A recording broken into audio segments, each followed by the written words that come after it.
Hey friends, if you encounter this issue where Microsoft Store is not showing purchased apps and games, then please watch this video. I will guide you through the procedure. So, before anything else, just restart your computer because at times it doesn't pick it up and make sure that the internet is working. So, go to fast.com, okay, and hit enter and check the speed at fast.com. Is it good enough? The next one is to restart your computer. Okay, so right click on the start button, select shutdown or sign out and restart it. Next one is to clear the cache. Why? Because it may be that you have recently purchased the games, but it's not updating in the cache.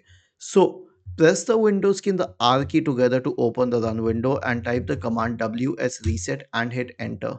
This will reset the Microsoft Store. And lastly, re-register the Microsoft Store. So we have a command for this. Okay. I will share it with you in the description section of the video. Actually, I found this answer on the Microsoft Answers forum. So search for PowerShell. Okay, and then click on run as administrator in the right pane. Paste PowerShell here and hit enter, and this will re-register the Microsoft Store. This is the maximum you can do. If this doesn't work, it means that the app has not been purchased. Was this helpful? If yes, then please subscribe to the channel, and if not, then let us know in the comment section of the video on how we could help you further. Thank you for watching this video and have a nice day.